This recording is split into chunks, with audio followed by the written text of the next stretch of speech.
Are you itching to get to Peru and Machu Picchu, but just not sure where to start with the planning process? In this episode, you'll learn how to plan your ultimate Peru and Machu Picchu adventure that allows you to have a deeper experience with the culture and the land, but without the crowded lines of people. Get ready to travel off script to Peru with me. Welcome to Transform with Travel, a show helping busy professionals plan more bucket list trips that reignite adventure and go beneath the surface, without the overwhelm of planning, the endless midnight scroll, and the crowded tourist traps. Buckle up because we are about to take off. In today's episode, you'll discover how to plan your next bucket list trip to Peru and Machu Picchu without spending too much time in transfers, what is truly worth the hype in Peru and what's not, and the mindset shift to let yourself travel off script to have a deeper experience. Hey there, thanks so much for joining another episode of the Transform with Travel podcast. I am here today to discuss a very special country. I recently led a group of 15 people down to Peru for one of our signature group trips. And this was a country that I was a little apprehensive to explore because it just felt so unknown to me. It felt like such a big bucket list experience as seeing Machu Picchu. It was really overwhelming to be the custodian of that experience for 15 people. And I'm really excited to have this conversation today with you guys because I get asked a lot, how do I really ensure that I'm getting the return on experience, the ROX? So instead of ROI, maybe we need to be thinking about this more on the ROX. How do I create an experience that is going to be something that's going to be stories to tell for years and years and years to come? So when it came to deciding what country to discuss in this particular episode, I really wanted to talk about Peru because right now in the community that I'm in, at least, there's so many people talking about wanting to go see Machu Picchu. And for our particular group trip, we'd been organizing this for a year, and every single person who signed up for this group trip was up for the adventure. They were down to, travel around the country and see Machu Picchu and do the short Inca Trail and hike and do all the things. And one thing that I really love about curating these group trips in particular is being able to show people how to travel a bit off script.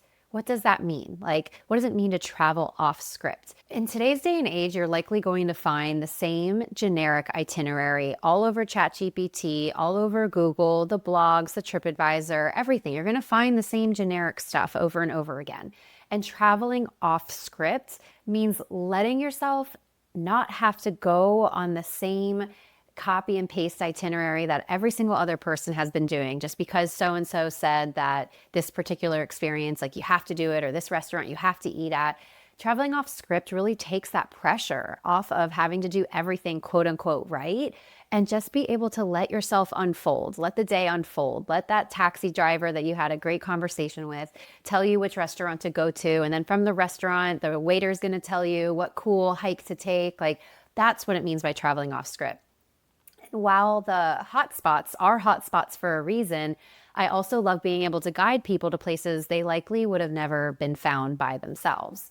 And this is what I mean by traveling off script. Take a chance to travel a little differently than everyone else. I think of Anthony Bourdain when I think of traveling in this way. Take some time to meet the local community members, ask them what they would do in their free time, where they would eat.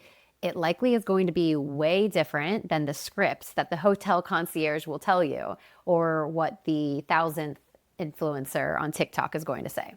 So Peru, this episode is all about traveling Peru, traveling off script in Peru while still maintaining those bucket list experiences, right? It's a massive bucket list country for most people because they want to see Machu Picchu or they want to see the Amazon. Those are really the two main things that people think about when they think about going to Peru, both of which are obviously must-sees when you're there. And there's actually so much to uncover in this gorgeous country. Before I begin, I have to have a big, big, big shout out to my partners down in Peru, Angie and Abraham with Peru Increíble. They live locally in Cusco and they handled all of the recommendations from a local's perspective. What is truly worth the hype and what's not. And this is why I love working with local partners in each country that I plan and design travel for.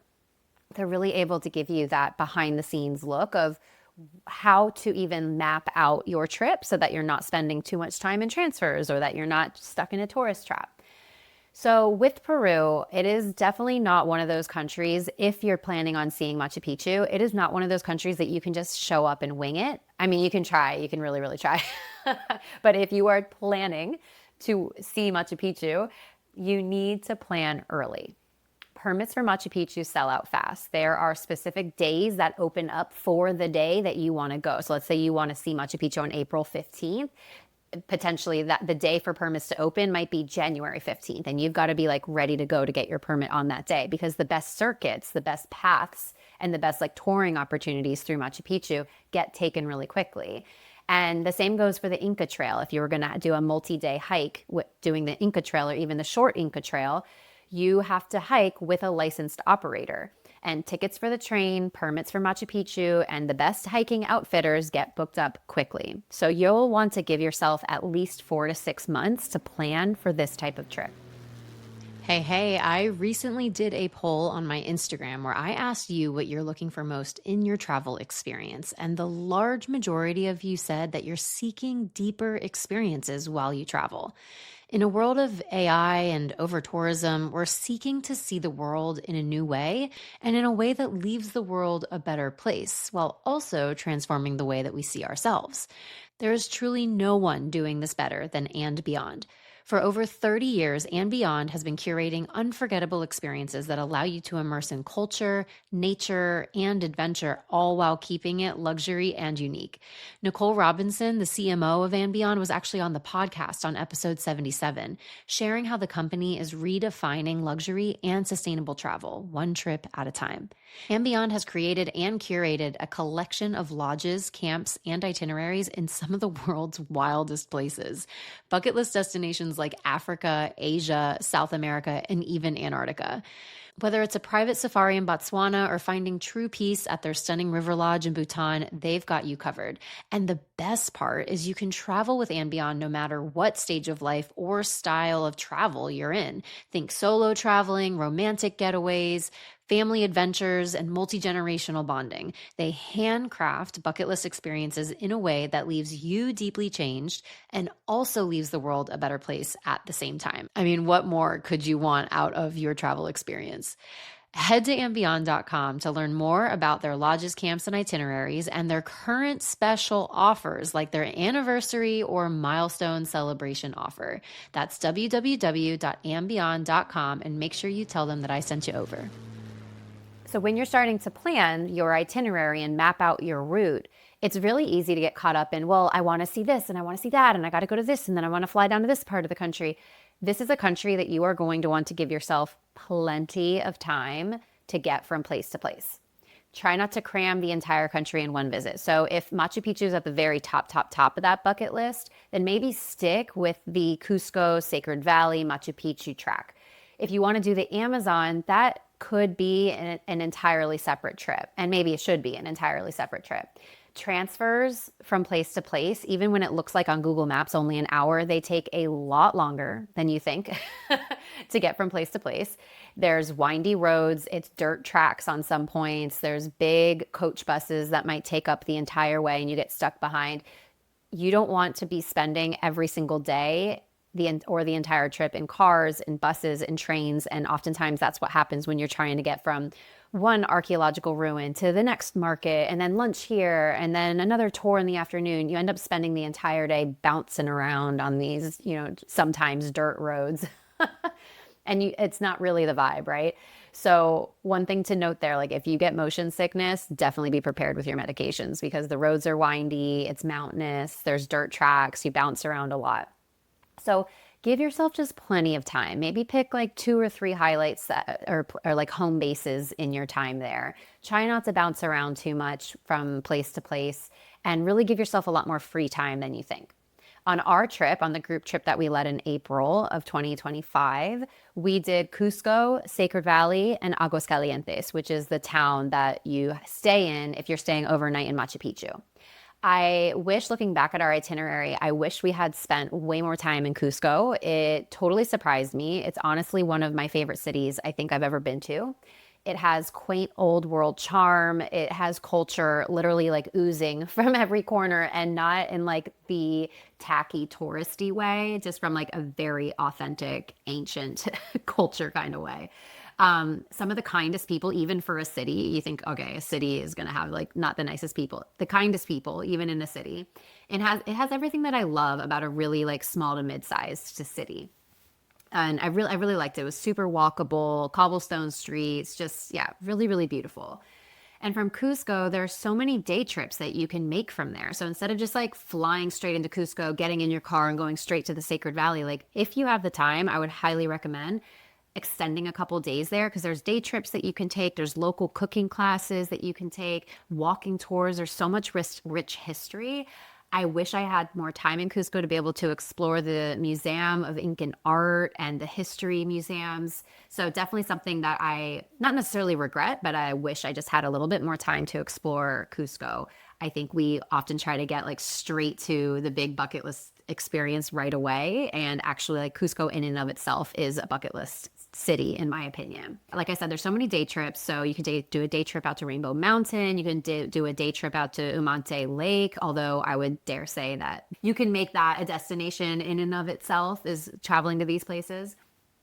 And I also think giving yourself more time in Cusco will allow you to acclimate a bit more to the altitude, which we'll get to in a little bit. But if you start feeling really unwell, you have more access to better medical centers should you need it. And most hotels have their own oxygen tanks, and the coca leaf tea is everywhere. At the end of the episode, I'm going to share a couple top tips for packing for Peru too, which goes into items that I brought specifically for altitude, which were really helpful.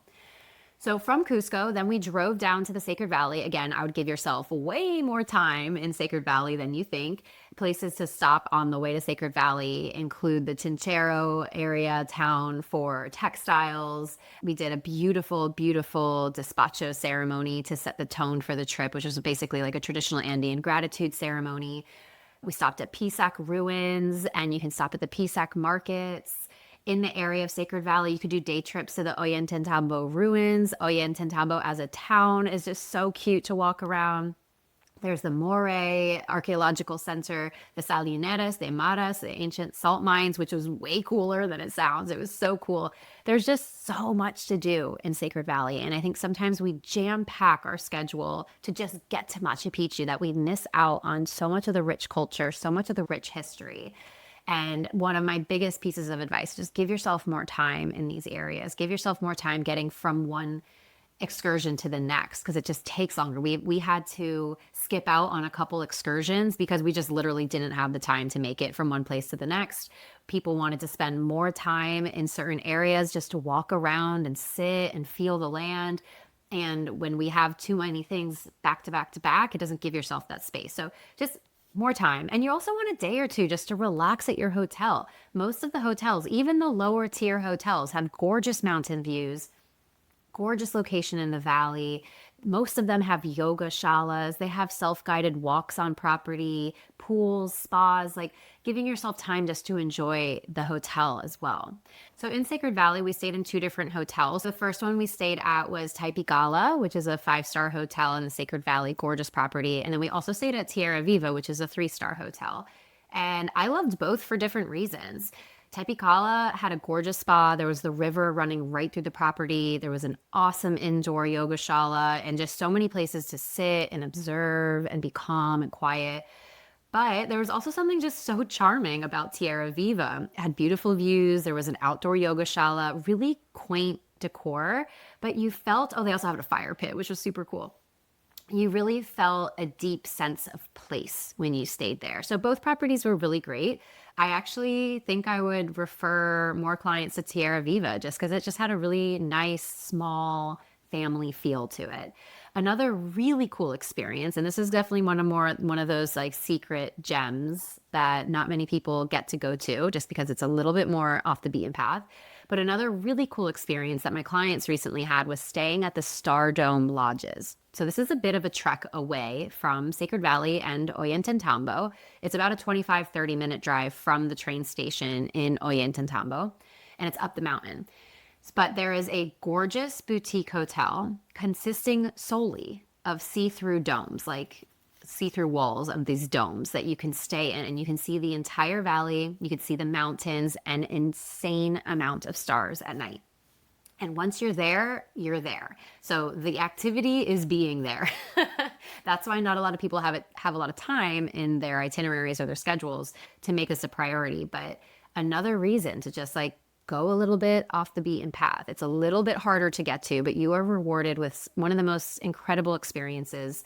The owner is fantastic, and he makes you feel like you're part of the family. They have their own activities on site. They have great food on site and their own resident baby llama. So, I mean, definitely, if you have the chance to spend at least one night there, definitely recommend going a little off script and taking the time to get there. In Sacred Valley, one of the best things we did actually was a traditional Incan pottery class at Kintu Ceramics. This is a family-run business inside their family home, and you can feel an overwhelming sense of love and tradition. From the outside, what looks like a relative hole in the wall, as you walk in, you're greeted with these gorgeous vines that are going up the walls, giving you shade from the sun. You're working with a traditional potter's wheel, working with the clay, and the owner of the business is this gorgeous woman, and she's just like helping you, and she's so kind.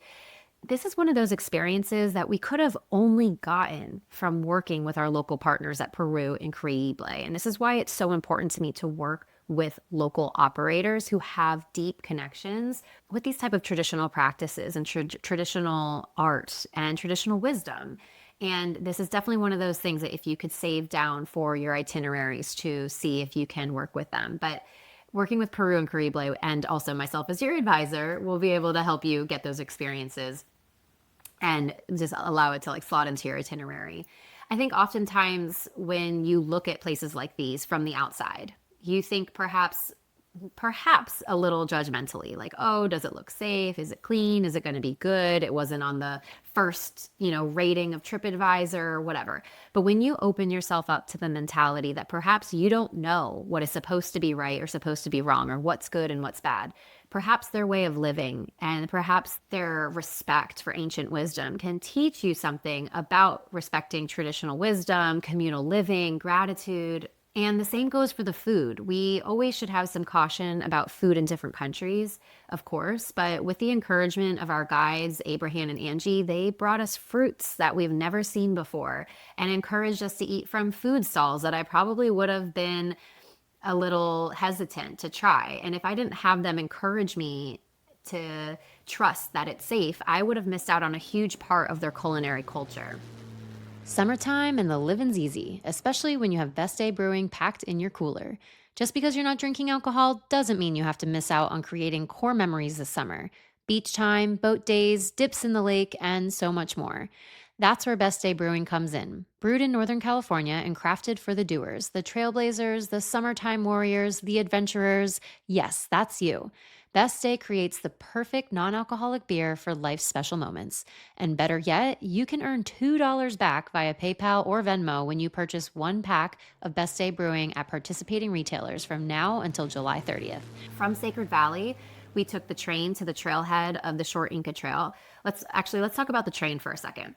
There are several trains that you can choose from. There's the Vista Dome. It's one of the more affordable options, and you can go all the way like luxury high end with the Here Bingham train, which is owned by the Belmont. And I think that the Here Bingham train would be really, really cool experience. It would really elevate your experience. You get this like nostalgic old world vibe in a really luxury way. However, the Vista Dome was a really affordable option. It had really cool observatory like windows. You can see pretty much all the way through the ceiling. They had these really fun cultural experiences and performances on the train. All the travelers were chatting with each other. I don't know, it was just a really good experience. So while I think the Here Bingham train with the Belmont would be super cool and super elevated if you're trying to go more luxe. If you're also on a budget, the Vista Dome was a fantastic experience. Also, on another note, most of the trains have a weight and size limit on luggage, so it's around 30 pounds. If you plan on having larger luggage with you, you can utilize luggage forwarding services. Many hotels offer luggage forwarding, or your tour operator can likely arrange that for you. We packed a small overnight duffel bag to bring with us to Aguascalientes, and our main larger luggage actually stayed in Sacred Valley waiting for us on our return back. So just a quick note there. Note that down, write it down in your notebook on the size limits on luggage. So the train can take you all the way to Aguascalientes, which is the town that was created to deal with all of the tourists of Machu Picchu. Or you can take the train to the trailhead where you start the Inca Trail. So the Inca Trail can be up to 4 days long. We actually did this short Inca Trail because we are on a time crunch, which was an all-day trek. And by trek, I really mean trek. There was a portion that was 2.5 hours straight of uphill incline in high altitude. It was a physical challenge, but also it was mostly a mental challenge. And we cheered each other on. We carried each other's bags. It was a long day. It really was a long day. And when we got to the sun gate at the top of the mountain, which is your first real peak at like what you've been hiking all day for, the sun was peeking through the sun gate from golden hour. We got our first glimpse of Machu Picchu. We've been waiting all day to see, and we just all started crying and hugging along with like the 100 other hikers that who made it to the top that day.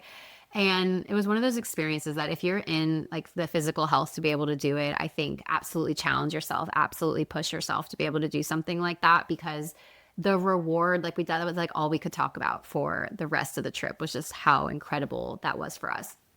And one thing to note, this trek is not for everyone. It is very, very physically challenging. You need to be in good physical health to take this one hike, because once you start the trek, there's really no way of turning around and deciding not to do it.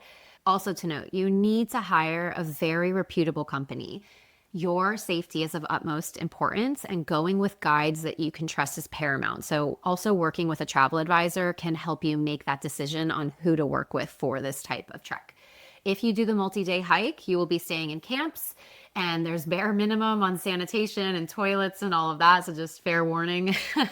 And you can also add on, once you're in the Machu Picchu region, you can also do the Huayna Picchu Trail, which is, in my opinion, 10 times scarier and steeper and apparently more rewarding. But I'm not afraid of heights, but it's very steep, narrow stairs with no guardrail on the other side. And there's just like some risks I am not willing to take.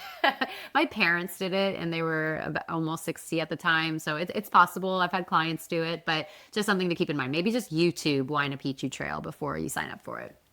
So from the trail, we made our way down to Machu Picchu to view a little closer at sunset, and then we exited the park and took the bus down into the town.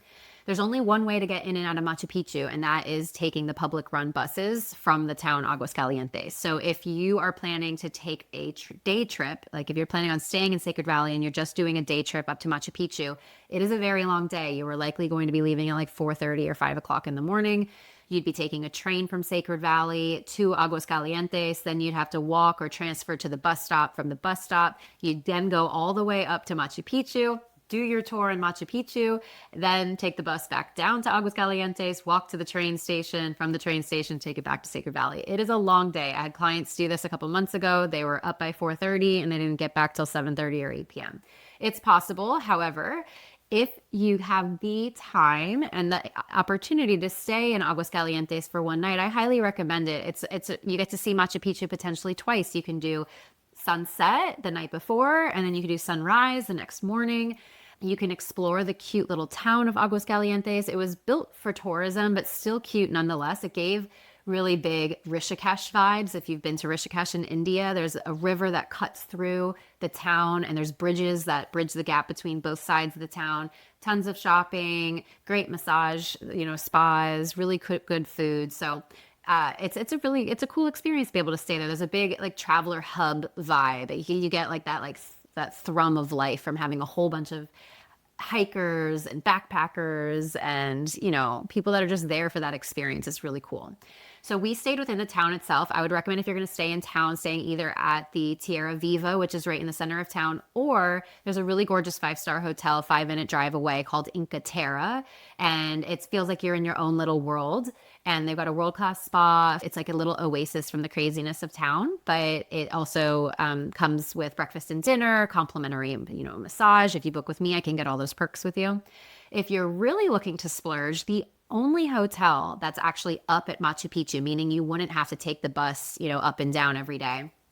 The only hotel up at Machu Picchu is the Belmont Sanctuary. And that is the perfect way to make your adventure of hiking the Inca Trail or exploring Machu Picchu all day, and combining that with your luxury by ending it with a stay at the Belmont. If you're not staying at the Belmont. You can also book in for their famous brunch buffet after you explore Machu Picchu. So you still get a little bit of that luxury of being within the Belmont. After Machu Picchu, we went back to Sacred Valley for a few more days, explored a couple of the excursions that I mentioned at the beginning, and then we went back to Cusco for one more night.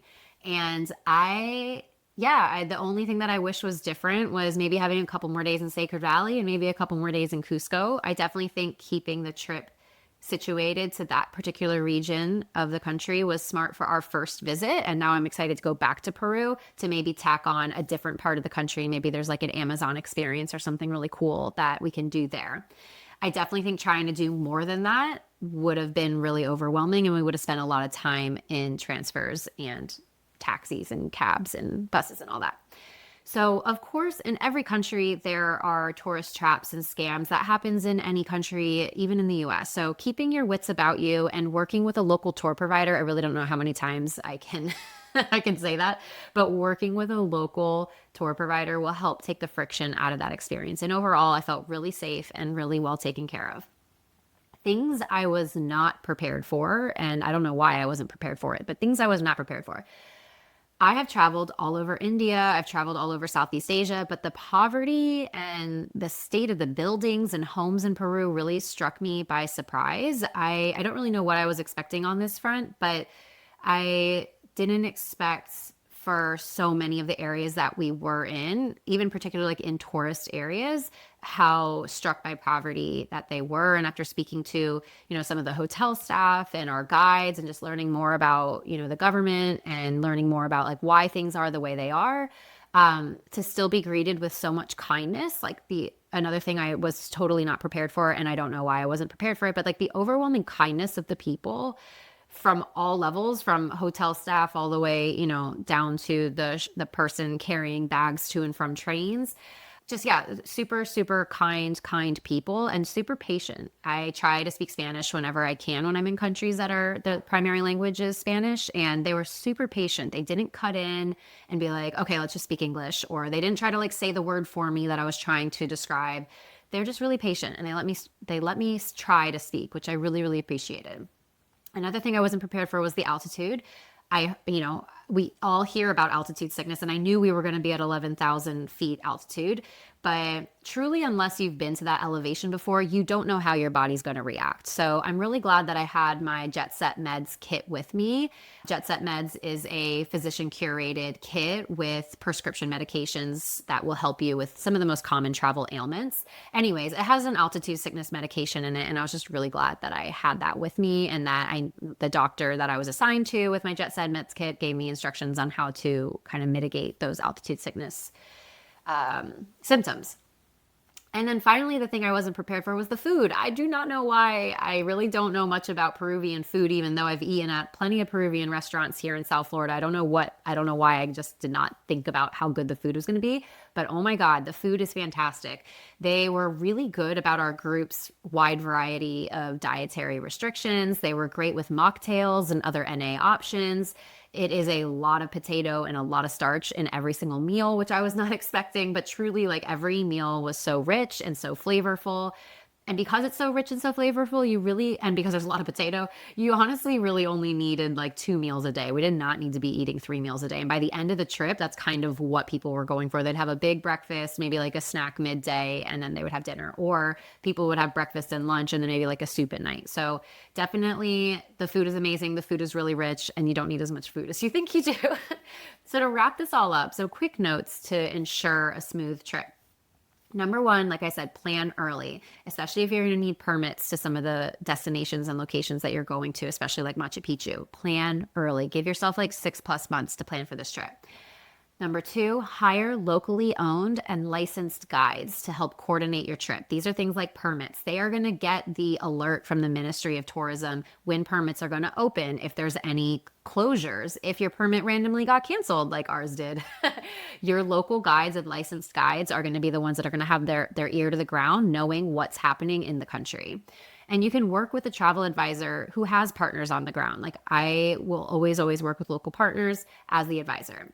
To piggyback off that, number three, work with an advisor who has been there. I will say this from experience. I planned a Peru trip for a client prior to me going there. And while their trip was amazing and she had a great time, there's just so much that you don't know until you're there. And I feel so much more confident in giving really adequate advice based on me having been there. There are some destinations that an advisor can definitely get away with not having been before, but I think Peru is one of those countries that you want to work with an advisor, a travel advisor who has been there before.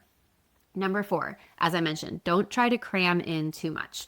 You will spend a lot of time in cars, buses, and trains. I would recommend just having a couple home bases and day trip from there. Give a lot of space in your day for hiccups, for Peruvian time, for more time to explore than you think. Even just getting from one ruin to the next ruin can take an hour plus. And too much in one day leads to burnout, especially when you're on bumpy dirt roads in vans or buses. You just get tired more quickly. Number five, even if it's during dry season, still bring a really good rain jacket, bring really great rainproof gear, really good hiking boots. I mean, especially if you're going in rainy season or anywhere around it, but even in dry season, like they get their spells of rain and you want to make sure that you have adequate gear with you. Number six, the water is generally not safe to drink. So be prepared with a reusable water bottle. Most hotels and restaurants have refill stations. Number seven, this is one that I wish I knew before. And I recently had a client be like, it would have been really good to know this. Have a roll of toilet paper in your backpack with you. Many toilets, like off the road when you're at like a service station or while transferring or even like on the trail in Machu Picchu, there's no toilet paper to use. So just having something in your your backpack is going to save you quite a bit of trouble. Number eight, bring medications with you. Do not leave this to chance. So I talked about Jet Set Meds. I love having their kits with me. It has everything that I need: altitude sickness, inhaler, ibuprofen, electrolytes. There's liquid IV packets in there. I love having that kit with me. I just recently brought it to Costa Rica. I had to use an antibacterial ointment on a cut. Like there's just like so much that is in this kit that can save your trip in a way that you don't think is necessarily like, it might not be like life saving, but it's a trip saver. And that's a big, that's what we want, right? So highly recommend Jet Set Meds. I love working with them.